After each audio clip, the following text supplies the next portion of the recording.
Fargo is now trading higher. We got Marty here. I'll give you a quick rundown on some of these numbers. Looks like $1.20 a share versus expectations of $1.09. Do we have the same revenue deal here, Becky? No, it's just JP Morgan that has the managed only ones. JP Morgan. Revenue number of $21.6 billion versus the $21 billion the street was expecting. Above so as about well. $600 million above. Net interest margin 2.91, interest income 12.31 billion. The 5.9 billion is the quarterly net income, and the provision for credit losses 845 million. All right, and you can see that stock up $1 a quarter. It was up. What is that? 2.62%. It was up a little less than 1%. Before the numbers from on the back of JP Morgan.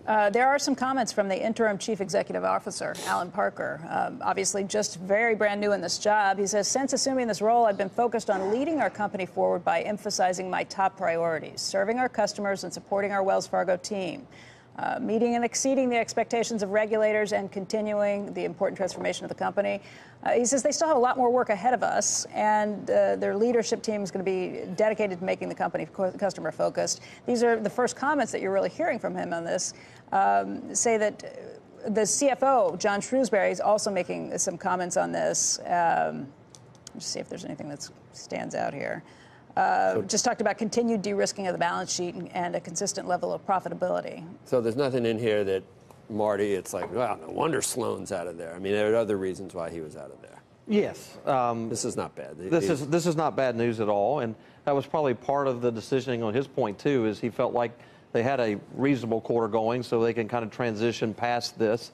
And he really just wanted to kind of clear the decks and let the company kind of move forward. And what we're seeing here is revenues, again, exceeding expectations.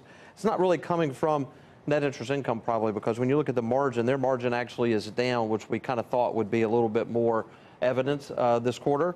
And they had a little bit higher in provision. So the fact that they're actually exceeding expectations, that's going to be some of this other capital markets and debt underwriting, investment banking, some other pieces of the puzzle that on the fee income side. Return on assets of 1.26%, return on equity of 12.71%, and then the return on average tangible common equity of 15.16% too.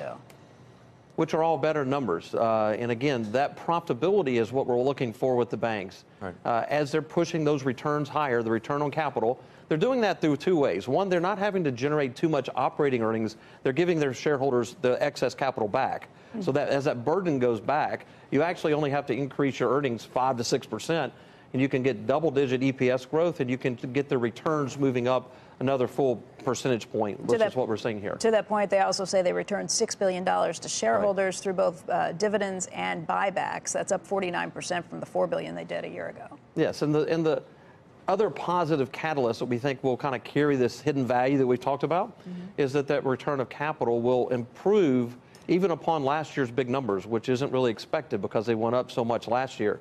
What's missed is that the earnings has gone up 30% over the last year. So payout ratios really holding flat will have a good 25 to 30% increase in some of this share repurchase and dividends only because of the earnings that we saw last year.